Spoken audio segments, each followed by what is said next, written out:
بسم اللہ الرحمن الرحیم۔ السلام علیکم۔ سیرت النبی باب 26۔ اسلام کا آغاز ہوا اور سورہ لہب نازل ہوئی تو ابو لہب نے غصے میں آ کر اپنے بیٹوں سے کہا، اگر تم محمد کی بیٹیوں کو طلاق نہیں دو گے تو میں تمہارا چہرہ نہیں دیکھوں گا۔ چنانچہ ان دونوں نے انہیں طلاق دے دی۔ دیکھا جائے تو آپ صلی اللہ علیہ وآلہ وسلم کی بیٹیوں کے لیے اس میں حکمت تھی۔ گویا اللہ تعالیٰ نے چاہا کہ یہ پاک صاحبزادیاں عتبہ اور عتیبہ کے ہاں نہ جا سکیں۔ یہ رشتہ اسلام دشمنی کی بنیاد پر ختم کیا گیا، یعنی آپ دونوں چونکہ نبی کریم صلی اللہ علیہ وآلہ وسلم کی صاحبزادیاں تھیں، اسی لیے یہ قدم اٹھایا گیا۔ اس موقع پر عتیبہ نبی اکرم صلی اللہ علیہ وآلہ وسلم کی خدمت میں حاضر ہوا اور اس نے آپ کی شان میں گستاخی کی۔ آپ صاحبزادیوں کی وجہ سے پہلے ہی غمگین تھے۔ ان حالات میں آپ نے اس کے حق میں بد دعا فرمائی، اے اللہ اس پر اپنے کتوں میں سے ایک کتا مسلط فرما دے۔ عتیبہ یہ بد دعا سن کر وہاں سے لوٹ آیا۔ اس نے اپنے باپ ابو لہب کو سارا حال سنایا۔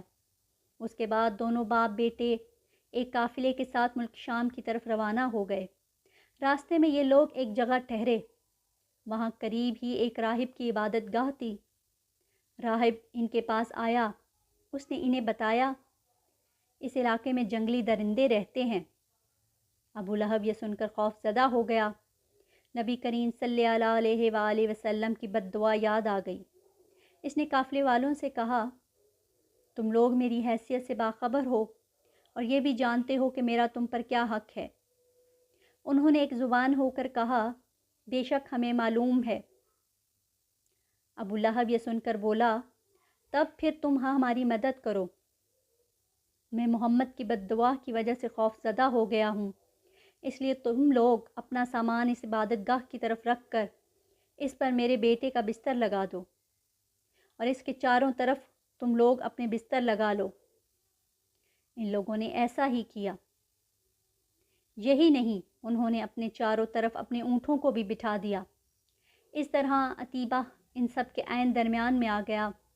اب وہ سب اس کی پاسبانی کرنے لگے۔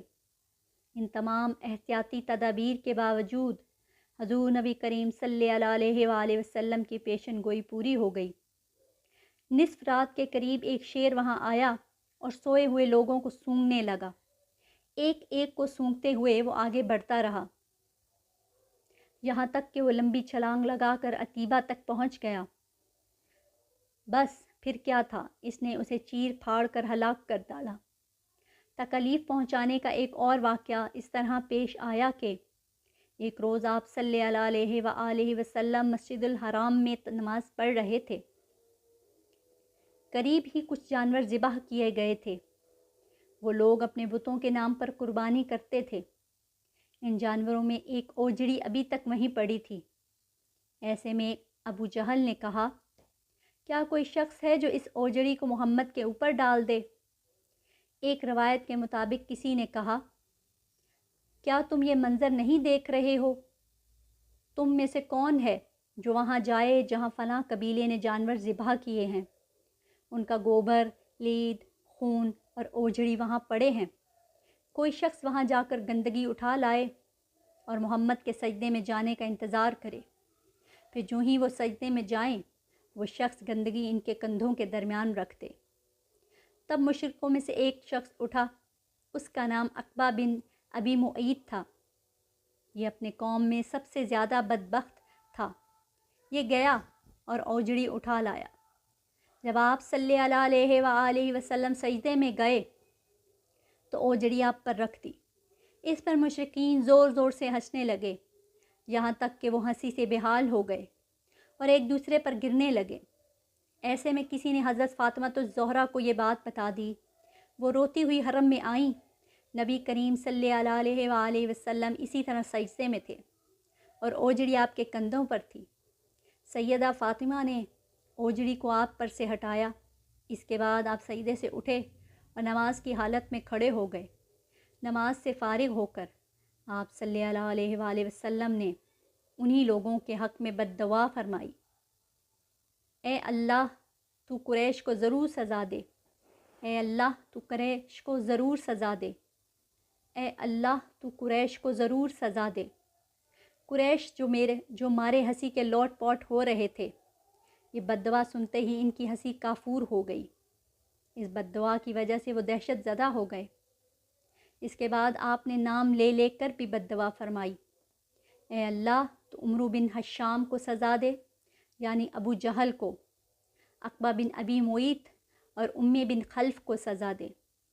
حضرت عبداللہ بن مسعود کہتے ہیں، اللہ کی قسم، آپ صلی اللہ علیہ وآلہ وسلم نے جن جن قریشیوں کا نام لیا تھا، میں نے انہیں غزوہ بدر میں خاک و خون میں لتھڑا ہوا دیکھا، اور پھر ان کی لاشوں کو ایک گڑھے میں پھینک دیا گیا۔ اس کا ایک واقعہ حضرت عثمان غنی نے اس طرح بیان فرمایا ہے۔ ایک روز نبی کریم صلی اللہ علیہ وآلہ وسلم طواف فرما رہے تھے۔ اس وقت آپ کے ہاتھ حضرت ابو بکر صدیق کے ہاتھ میں تھا۔ حجر اسود کے پاس 3 آدمی بیٹھے تھے۔ جب آپ حجر اسود کے پاس سے گزرے اور ان کے قریب پہنچے تو انہوں نے آپ کی ذات پر برکات پر چند جملے کسے۔ ان جملوں کو سن کر آپ کو تکلیف پہنچی۔ تکلیف کے آثار آپ کے چہرے سے ظاہر ہوئے۔ دوسرے پھیرے میں ابو جہل نے کہا، تم ہمیں ان معبودوں کی عبادت کرنے سے روکتے ہو جنہیں ہمارے باپ دادا پوجتے آئے ہیں، لیکن ہم تم سے صلح نہیں کر سکتے۔ جواب میں آپ صلی اللہ علیہ وآلہ وسلم نے فرمایا، میرا بھی یہی حال ہے۔ پھر آپ آگے بڑھ گئے۔ تیسرے پھیرے میں بھی انہوں نے ایسا ہی کہا۔ پھر چوتھے پھیرے میں بھی یہ نینو یک دم آپ کی طرف جھپٹے۔